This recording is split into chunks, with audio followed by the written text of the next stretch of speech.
எங்களை பார்க்க வரவங்க உங்களுக்கு தெரியும், பார்க்க இல்லை என்ன நம்ம பிள்ளைகள் பேசுகிறாங்கன்னு கேட்க. வாக்குக்கு காசு கொடுத்தாதான் வாக்கு போடுவாங்க மக்கள்னு சொல்கிறது மாதிரி என் பிள்ளைகளை ஆரத்தி எடுத்து அவங்களே காசு கொடுக்கறது, அங்கே வந்து சின்ன குழந்தையிலேருந்து சேமிப்பை கொடுக்கறது. எங்களுக்கு பெரியவங்கெல்லாம் 1000 ஒருவரெல்லாம் ஒரு மின் பணியாளர் எலக்ட்ரீஷியன் அண்ணா அண்ணா எனக்கு இதான் இருக்க வச்சுக்க அப்படின்னா 50, ஒரு அம்மா 20,000, ஒரு அம்மா கையெடுத்து கும்பிட்டு எனக்கு என்ன சேர்ந்துருந்தா 50,000 செலவு வச்சுக்கணும்.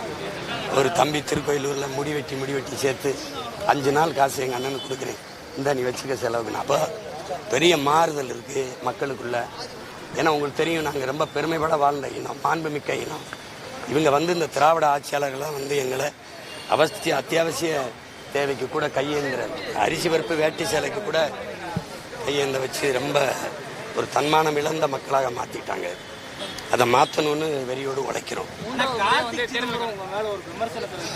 சீமான் காரைக்குடியில் வீடோ ஓட்டோ இல்லை, அப்புறம் வந்து இங்கே நிற்கிறாரு, தேர்தலுக்காக வருவாங்க நாம் தமிழர் வேட்பாளர்கள் ஒவ்வொரு தேர்தல் முடிஞ்சதுக்கப்புறம் இதை அது ஒரு பெரிய நீண்ட நேரம் பேசணும், அதுக்கு விட்டுருவோம். அவருக்கு என் தம்பி தங்கச்சிகள் பதில் சொல்லிக்கிடுவாங்க. அவங்க அப்பா பேசட்டும், ஐயா அப்பா சிதம்பரம் பேசட்டும், அப்போ சீமான் பேசுகிறேன். அது ஒரு சிறுபலத்தனமான இது. நீங்கள் கேட்குறீங்கன்னால சொல்கிறேன். ராகுல் காந்தி வயநாடில் போய் போட்டிட்டாப்புல, அங்கே ஒரு ஓட்டும் வீடு இருந்துச்சா? அவருக்கு அப்புறம் அவங்க தங்கச்சி போய் நின்றுச்சு பிரியங்கா காந்தி, ஓட்டும் வீடு இருந்துச்சா? இப்போ மேலூரில் காங்கிரஸ் கட்சி சார்பாக ஒருத்தர் நிறுத்திருக்கில்ல, அவருக்கு ஓட்டும் வீடு அங்கே இருக்க. அவர் காஞ்சிபுரம், அவருக்கு எங்கே நிறுத்தினீங்க? உங்கள் அப்பா வட மாநிலங்களிலிருந்து மாநிலங்களுக்கு தேர்வு செய்து பண்ணல, அப்போ ஓட்டும் வீடு அங்கே இருந்துச்சா? ஓட்டும் வீடு இருக்கிறவன் தான் அந்தந்த தொகுதியில் போட்டியிடணும்னா நீ இந்திய பற்ற பேசுகிற, தேசிய ஒருமைப்பாடு, ஒரே நாடு, ஒரே ரேஷன் கடைலாம் நீங்கள் தானே, ஒரே வரி சரங்கு சொரியெல்லாம் கொண்டு வந்து நீங்கள் தானே. என்ன பாருங்க எப்படி பயம் அந்த நடுக்க, அந்த பயம் உங்களுக்கு இருக்கணும். இது வரைக்கும் நாய் நரி பூனை பார்த்துருப்பிய, முதல்ல களத்தில் ஒரு புளியை பார்க்குறீங்கல்ல, அங்கே நான் எடுத்து வைக்கிற கேள்விகளுக்கு பதில் சொல்லணும், புரியுதா? காரைக்குடியில் எனக்கு வீடு இல்லை, ஓட்டு இல்லை, இந்த நாடே என் வீடு. நான் ஒட்டுமொத்த தமிழ் தேசிய மக்களின் செல்ல மகன். நம்ம 2 பேரும், நானும் கார்த்திக் சிதம்பரம் யாருமே சகோதரனும் வெளிநாடு போகிறது, உலகத்தில் எல்லாடு. உங்கள் அப்பா மத்திய அமைச்சர் இருந்திருக்காப்புல, நீங்கள் போய் பாராளுமன்ற உறுப்பினர், எந்த நாட்டுக்கு போய் பார்ப்போம்? யாரு செல்வ மகன், யாரு செல்ல மகன், யார் மேல பேரன்பு இருக்கு அப்படின்னு சும்மா தான் பேசிட்டு கூடாது. எனக்கு ஓட்டு போடுறாங்க போடல, நான் வெல்றேன் வீழ்றேன். ஆனா தனிச்சு தன்மானத்தோடு என் மக்கள் மீது நம்பிக்கை வச்சு நிக்கிறேன்ல, அந்த துணிவு இந்த நிலத்துல எந்த கட்சிக்கு இருக்கு சார்? ஆண்டுகிட்டு இருக்க கட்சி 22 கட்சியை சேர்த்துக்கிறது, அதுல இது ஒரு கட்சி காங்கிரஸ். சரி, நீ தான் ரோசக்கார, சீட்டு தரல, இல்லை கேட்ட சீட்டை வெளியில் போய் என்னை மாதிரி தனியாக நிற்க வேண்டியது என்ன? அனுமதியை வழங்க மாட்டாங்க. திமுக காவல்துறை திமுக பேச்சை கேட்டுட்டு இது பண்றதா சொல்றாங்க. உண்மையா? உங்களுக்கு நீங்களும் எதிர்கட்சி தான், நீங்க டெய்லியும் பிரச்சாரம் பண்றீங்க, சென்னையில ஒரு 2 நாள் பிரச்சாரமே பண்றது தொடர்ச்சியா ரத்து பண்ணுங்க, நெருக்கடி தராங்கன்னு சொல்லி தாவேகா சொல்றாங்க. நீங்க அப்படிலாம் ஒரு தேர்தல் ஆணைய பொறுப்புல தான் இது இருக்கு. தேர்தல் ஆணையம் குறிப்பிட்ட ஒரு கட்சிக்கு மட்டும் நெருக்கடி கொடுக்க வேண்டிய தேவை என்ன? அது தேவையில்லை. அது எப்படி தேவை இருக்கு? நெருக்கடியை எதிர்த்து நெருக்கடியை தாண்டி களத்தில் போராடி வெல்லணும், அவன் தான் வீரன். நான் சந்திக்காத நெருக்கடிகளா சொல்லுங்க?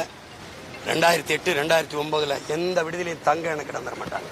கார்லேயே படுத்து எங்கே ஏரி குளத்தாங்க குளிச்சு அங்கேயே தெருக்கடையில் சாப்பிட்டு அப்படிதான் நான் போராடி வந்தேன்.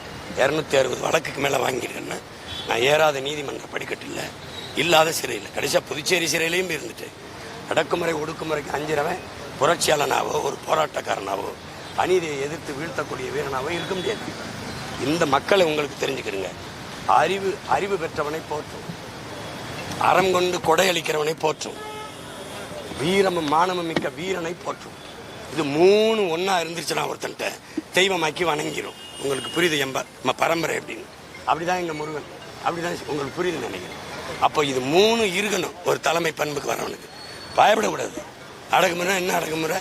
சரி, மீறி பண்றீங்க, அனுமதி இல்லை, மீறி பண்றீங்க, என்ன பண்ணிடும்? வழக்கு தானே, ஓடு. நான் சொல்லல, வழக்கு இல்லை என்றால் விடியாது கிழக்கு. தடை அதை உடை, சிறை அதை நிறை, இதான கோட்பாடு. அப்புறம் பயந்தோம்னா கடைசி வரை வீட்டை விட்டு வெளியே வர முடியாது. பரவாயில்ல. இப்போ எனக்கு இல்லை, எனக்கு என்ன, எனக்கு நெருக்கடி இருக்குன்னா நான் என்ன பண்ணுவேன்? நான் அது மீறி தானே வேலை செய்கிறேன். தடை மீறி தான் ஆர்ப்பாட்டம் பண்ணியிருக்கேன். தடை மீறி தான் ஜல்லிக்கட்டு போராட்டம், தடை மீறி தான் டங்ஷன் போராட்டம், தடை மீறி தான் 8 வழிச்சாலைக்கு போராடி சிறைக்கு போனேன். தடையை மீறணும். அடக்குமுறையை ஒடுக்குமுறையை மீறி நிற்க முடியலன்னா அது சரியாக வராது. மற்ற கட்சிகளோட தேர்தல் அறிக்கையில் இலவசங்கள் அதிகமாக கொடுத்தாங்க. நீங்கள் ஆட்சிக்கு வந்தால் இலவச மருத்துவம், அதே மாதிரி இலவச கல்வி. இலவசம் இல்லை, இந்த வார்த்தையை விடு. கட்டணம் இல்லாமல் தரமான கல்வி, சரியான கல்வி, சமமான கல்வி.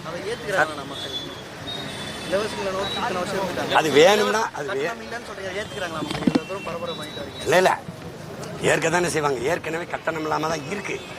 தரமாக இருக்கா, சமமாக இருக்கா, சரியா இருக்கா? தரமாக இல்லைன்னு யார் ஒத்துக்கிறா? அரசை நடத்துகிறவங்களே. அரசு அதிகாரிகளுக்கோ அமைச்சர்களுக்கோ முதலமைச்சருக்கோ உடனே சரியில்லைன்னா தனியார் மருத்துவமனைக்கு போகும்போதே தெரியுது தரம் இல்லை. அவங்க பிள்ளைகளெல்லாம் தனியார் பள்ளி கல்லூரியில் படிக்கும்போதே தெரியுது அரசு பள்ளி கல்வி தரம் இல்லை. அப்போது இருக்கிறத தரம் உயர்த்தி, தரம்னா எந்தெந்த நாடு முன்னாடி இருக்கோ அது எனக்கு போட்டு காட்டுறேன். அந்த இடத்துக்கு தூக்கி தள்ளிட்டான். என் பிள்ளைக்கு அறிவையும் உயிர் காக்கும் மருத்துவத்தையும் நீரையும் கொடுத்துட்டோன்னா ஒரு சரிவாதி பொருளாதாரம் மிச்சமாயிடும். இப்போ 10,000ல் 5,000 செலவு மிச்சமாயிடும். கல்வியை கொடுத்துட்டு மக்களுக்கு பெரும் பொருளாதார செலவு இந்த கல்வி, மருத்துவம், குடிநீர், இது 3ல் தான் போகுது. இப்போ நான் சொல்லலை, நம்ம ஐயா அப்துல் கலாமே சொல்கிறார். அது 3ஐயும் கொடுக்க வேண்டியது ஒரு என்ன சொல்கிறாரு, ஒரு நல்ல அரசின் பொறுப்புங்கிறார். அதுக்குடைய விஜயின் அரசியலால் நாம் தமிழரோட வாக்கு சதவீதம் பாதிக்கப்படும் ஒரு கண்ணோட்டமாக பேசப்படுது. அதை எப்படி பார்க்க அரசியல்னா என்னன்னு சொல்லுங்க. அந்த அரசியல் என்னை பாதிக்க. நான் ஒரு அரசியல்னா நான் முன் வைக்கிறேன். அரசியல்னா முதல்ல என்னன்னு சொல்லுங்க.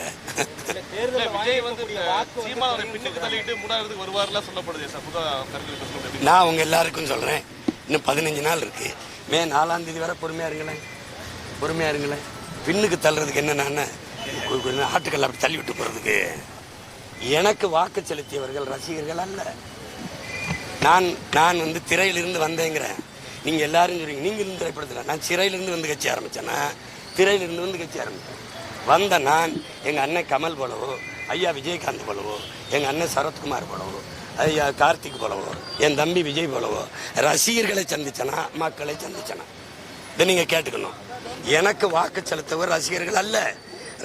விஜய் ரசிகர்கள் எனக்கு வாக்கு செலுத்தியிருந்தால் விக்கிரவாண்டியிலையும் ஈரோடு கிழக்குலையும் அவர் போட்டி போடலை. அப்போ அவர் வாக்கு எனக்கு விழுந்திருந்தா இப்போ 8.22 8.5 விழுக்காடு, அது அவருக்கு 20 விழுக்காடு இருக்குங்கிறீங்களே. அதில் கொஞ்சம் பேர் போட்டிருந்தா நான் 10-15 விழுக்காடு போயிருக்க மாட்டேனா? இதையாவது பிணாத்திக்கிட்டு இருக்காதீங்க. எனக்கு வாக்கு செலுத்துகிறவன் காத்தடிக்கிற திசையெல்லாம் பறந்து உற பதர்கள் அல்ல. புயலே அடித்தாலும் நகராமல் அதை எடுத்துக்க வீதி மிக்க நெல்மணிகள். திரையரங்கில் தலைவனை தேடியவன் இல்லை, தரையில் தனக்கான தலைவனை தேடியவன். பொழுதுபோக்கு தளத்தில் தனக்கான தலைவனை தேடியவன் அல்ல என் வாக்காளன். போராட்ட களத்தில் தனக்கான தலைவனை தேடியவன்.